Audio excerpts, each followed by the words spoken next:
Ladies and gentlemen, it is the world's wokest warrior, primitive-sided, toxic fanboy aligned with the like-minded, Tony tone deaf rockin' with you. I want to welcome one and all to the Clown World Review. Happy New Year, happy 2022. You know, where's all the cool Back to the Future 2 tech? And yeah, I get we have some shitty Nikes that self-lace, but they're just not as cool as they were in the movie, you know? Where's my dehydrated pizza that I can throw into the little machine for a couple minutes and just padow? You know? I ain't seeing it, bro. You know what I do see, though, is agenda, Marxism, wokeism, whatever you want to call it, and it permeates through just about every aspect of our society these days, but I think it's getting better. I think more people are waking up. Take the entertainment industry, for example, not that long ago when people like Jeff Hicks from the World Class Bullshitters, Jeremy from Geeks and Gamers, Gary from Nerdrotic, Yellow Flash, and just so many others, Razor Fist, were calling this out. And it was kind of under the radar. It's becoming more of a mainstream thing. I believe even the normies are kind of getting tired of it, and that reflects through, well, the MCU's numbers this year, with the exception of No Way Home.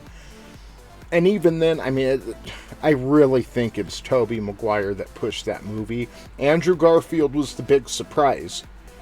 People realized, you know, maybe he's not as bad as I thought he was, under the right context, under good writing and an interesting story.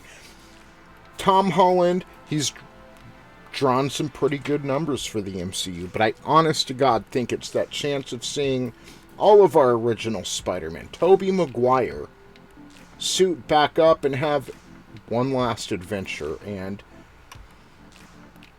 yeah, because of that, again, it reflects in the numbers.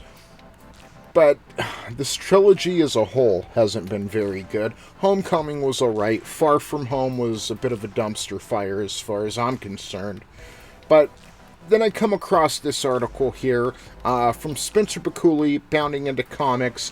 The Spider-Man No Way Home writers were unsure how film's ending lined up with the Loki finale, revealing an apparent lack of communication across Marvel, and there's a set precedent for this.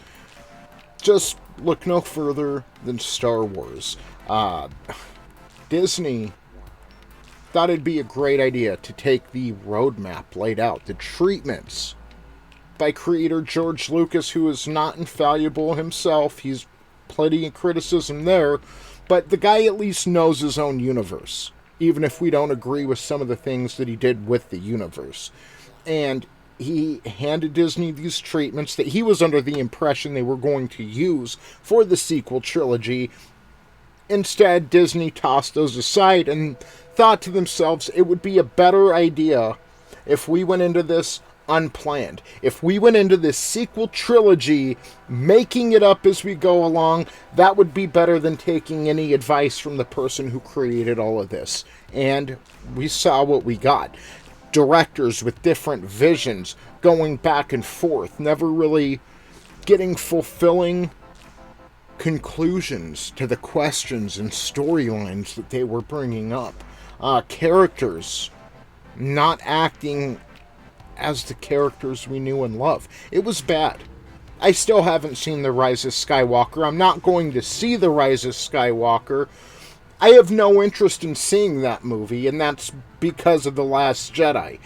Force Awakens, not as big of a fan of, but I gave them the benefit of the doubt. It's their first Star Wars movie, a little rocky, but it should get better from here on out. Because, I mean, only somebody that was absolutely insane would cash in all the equity, all the trust, all the goodwill that fans had for Star Wars in order to get a cheap agenda across, but I underestimated Disney, and here we are again. Marvel, I mean, there are people calling Marvel the new Star Wars only a couple years ago, 2 years ago or so, but they have fallen so far since 2019, since Endgame. I don't know if it might not be too late for them either. You know, Star Wars, I think it's irredeemable. I don't think they're coming back. And I hear, well, maybe if Disney sells them. But even then, Star Wars' best days are in the rear view mirror. And they keep this bleeding animal alive.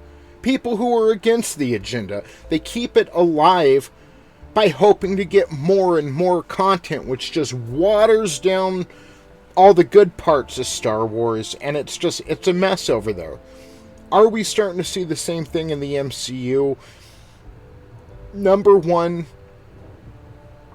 we haven't been waiting 30, 40 years for a sequel to any MCU movie, you know, like Star Wars. So that's where a lot of the pent-up rage came from. You know, waiting your entire life to see something just to have Disney shit on it. But these are characters that have been around our whole lives. These are storylines that have been around our whole lives. Great storylines that they could be using, and instead they decided they've reached a certain level of success where they're going to go ahead and just really go full bore with their woke agenda.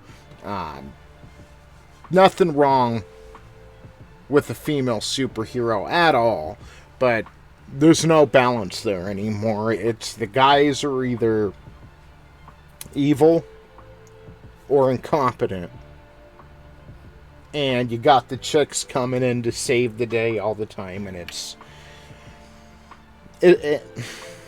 again, if there was balance, fine, but it's out of balance, and it doesn't play well across the screen. So anyway, let's jump into this article here. A recent interview with Spider-Man No Way Home writers Chris McKenna and Eric Summers has revealed that despite their film's purported dedication to being interconnected, communication between Marvel's various productions appears to be virtually non-existent.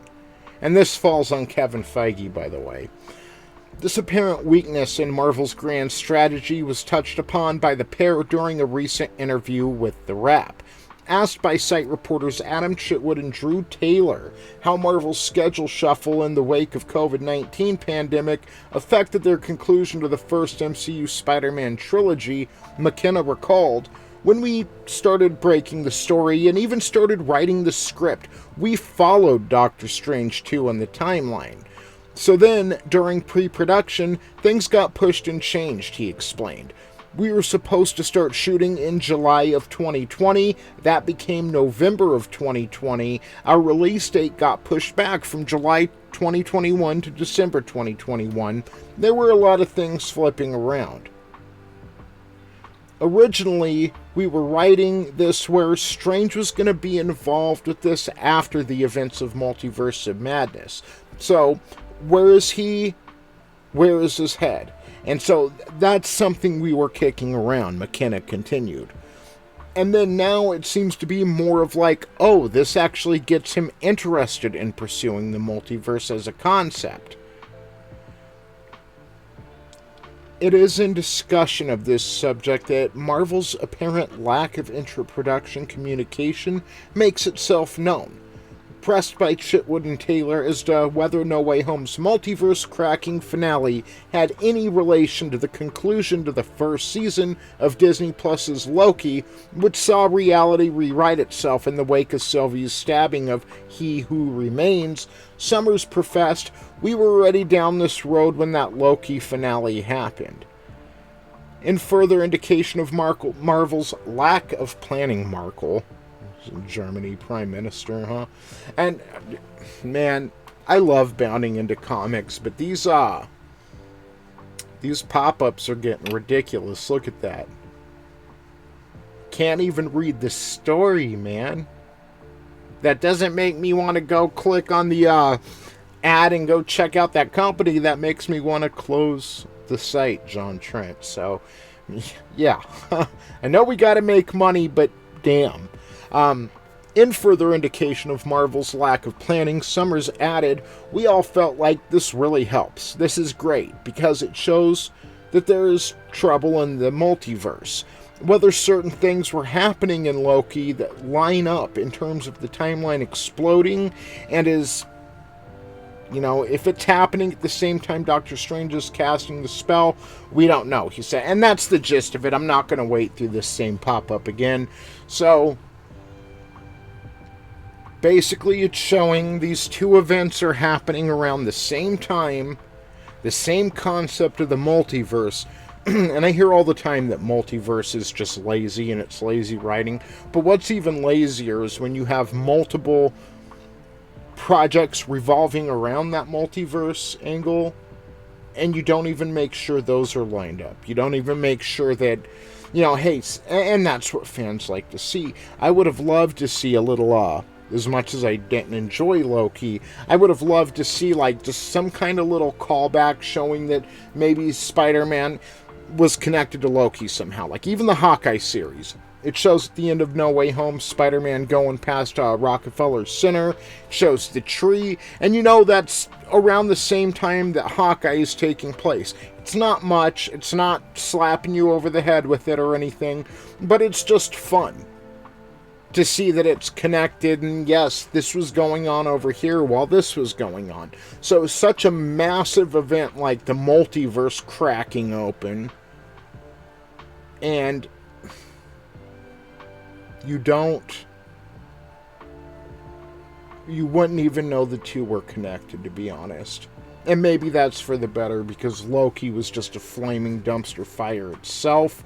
It's a cool concept, but again, what matters here is not entertainment. It's not what's going to sell tickets. It's about making the people working and writing these scripts and working on these movies. It's about making them feel tingly inside. It's about virtue signaling to themselves to make them feel better rather than doing their job and trying to get asses in the seats. And that's something I'll never understand. So what do you guys think about this? Could you tell before this article that there was a lack of communication in Marvel? I think I could. And do you think it'll get any better? I don't. I think, for some reason, they've chosen their path, and they're just going to walk it till it's not worth anything. And then, of course, they'll turn around and blame you for not enjoying their agenda, instead of them doing their job, listening to fan response, listening to feedback, and adjusting their stories according to that. So I'll be back later with another video.